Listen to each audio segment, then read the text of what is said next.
This podcast is brought to you by the School of Advanced Study, University of London. Zabek was released in 1944, worked as an underground Eastern Catholic priest near Vilnius, but was arrested again by the Soviets and sentenced to 25 years in camps, finally in Siberia. He was released, however, in 1956 and continued to work secretly as a priest in Belarus. Charles Bourgeois, a Jesuit, helped to found the parish at Albertine in eastern Poland, where he was arrested by the Gestapo and interned for 2 years before turning up in Moscow. During the Second World War, some Jesuits clandestinely did enter the Soviet Union, knowing that this ended usually with imprisonment and worse. Viktor Novikov, a Jesuit, recorded that for him, life in the camps was a continuation of the practice of the spiritual exercises of St. Ignatius, and that he found that contact between the different Christian denominations in the camps had been harmonious. There are 3 rectors of the Russicum that stand out with special significance in the mission for unity: Wendelin Javoka, Philippe de Régy, and Paul Menu. Wendelin Javoka became the Russicum's first rector in 1929. He transferred from the Latin to the Byzantine Slavonic Rite in 1925, a year after Charles Bourgeois. In 1934, he left Rome, though, for Manchuria and China, where groups of Russian emigres had settled. But he returned to the Russicum again in 1939 as vice-rector. At the age of 60, in 1941, he returned to his native Slovakia. Sadly, he was imprisoned by the Soviet authorities as a foreign agent in 1944 and sentenced to 10 years hard labor in the coldest region of Russia. He became very weak and was put on a starvation diet, but nevertheless, he survived. Released in 1954, he rejoined his brother's family in Slovakia and, regaining his health, celebrated his 50th anniversary of his priesthood in 1965. A wonderful story of endurance and faith. He died the following year. Philippe de Régy, although neither Russian nor Slav, as second rector of the college, promoted a more Russian atmosphere than his predecessor, Javoka. He was called to the Russicum in 1934 and remained as rector until the Second World War, when he returned to France in 1940. In Paris, he founded 2 schools for Russian children. Russians and Slavs streamed into France, and they were placed in camps where de Régy offered them spiritual assistance. The threat of repatriation meant the Gulag, or death. After the liberation of Paris, he became a commander in the Corps de Rapatriement, caring for displaced people, and he really excelled at this, and was asked to coordinate the camps of the entire region of central France. He found these detainees had little understanding of religion, but openness and a complete lack of prejudice towards Catholicism. De Régy was recalled again in 1945 to become the rector again at the Russicum. Many Russians fleeing the Red Army were arriving in Rome, and de Régy was again caught up with refugee work. He assisted Russian emigres arriving from Europe and China to find new life in the Americas. And in 1947, he himself set sail for Argentina, taking 5 Russian Catholic priests with him. He founded parishes, traveled widely to visit and care for the emigre populations, but exhausted and sleeping very simply in a pustynia, he became ill with leukemia and suddenly died in 1955, aged 58. It's a great tribute to this man, who was a great Jesuit, I think, that at his funeral, both Orthodox and Catholic priests of the Byzantine Rite carried his coffin.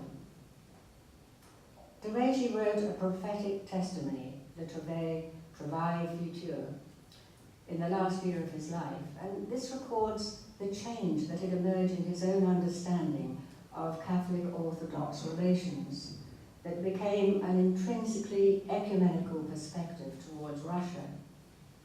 Over time, he had moved from the concept of being a missionary consecrated by the Pope for a special mission, which for Pius XI was the conversion of Russia, to seeing the tiny presence of the Russian Catholic Church as an important, supportive collaborator of Russian Orthodoxy.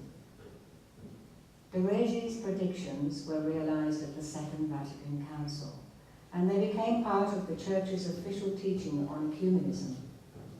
The Orthodox were seen as sister churches. Proselytism was abandoned. Grace and salvation were recognized for people outside the Roman Catholic Church.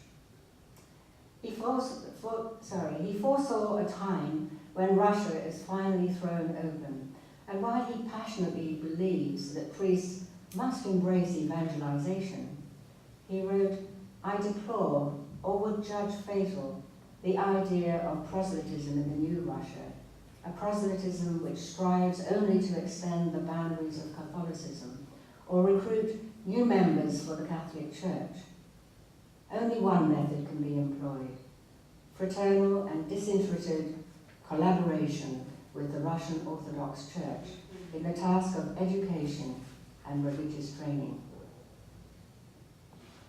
The third rector I'd like to mention is the Jesuit Paul Meilleur. He became the sixth rector of the Rusicum in 1966 to 1977. He transformed the college into an Orthodox Catholic center of ecumenical dialogue. He established friendly relations with Metropolitan Nikodym of Leningrad and Novgorod, who was the exarch in Western Europe responsible to the Patriarch of Moscow. Nikodym became devoted to Ignatian spirituality, and he was responsible for creating a more positive image of the Jesuits and Rusicum among the Russian Orthodox. Nikodym, born in 1929, had become a youthful member of the communist pioneer movement, but somehow he found a Christian vocation. Unfortunately, it alienated himself from his family by choosing to become a monk at the age of 18. He rose quickly to high office in the Orthodox Church, yet he must have been also a great diplomat. He remained a loyal Soviet citizen. His earlier critical attitude towards Roman Catholicism, however, became conciliatory as changes occurred under Pope John XXIII.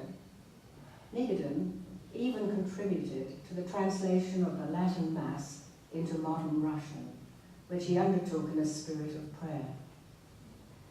Nikodym's commitment to the Orthodox Roman Catholic relations drew criticism from some very conservative Orthodox. But it also initiated cordial relations and fruitful ecumenical dialogue between the Vatican and the Moscow Patriarchate during the 1960s and 70s. With the result, Orthodox Catholic ecumenism was born. Nikodym led the first Russian pilgrimage to Rome in 1969 and returned to the Rusicum on several occasions before his death in 1978. He was staying at the Rusicum at that time, and he'd gone to the Vatican for a private audience with the Pope, and he died in the arms of John Paul I. It's interesting to note that Nikodym visited the Ukrainian Greek Catholic Joseph Cardinal Slipich, who had endured 18 years in the Siberian gulags since 1945, and the near annihilation of his church. Before his release in 1961, he was in Rome while Nikodym was visiting him on several occasions, and his release had a lot to do with the fact that Pope John XXIII acted in a very conciliatory way during the Cuban Missile Crisis. And I think the Cardinal was forever grateful for that. In fact, when he was released, the Soviet authorities thought he was completely old and broken man and couldn't cause very much trouble.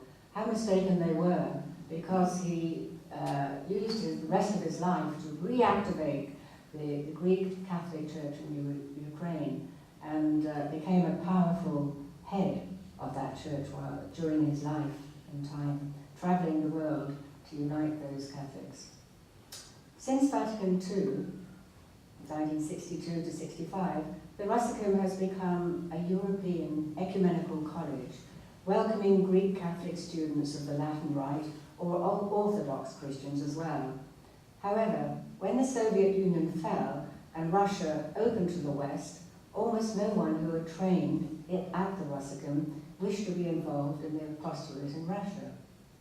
Meyer himself was one of the first Jesuits to be invited by the Russian Patriarchate to visit Moscow. Jesuit pioneers in ecumenism followed. Spanish Jesuit Miguel Arranz lectured at Leningrad Theological Academy.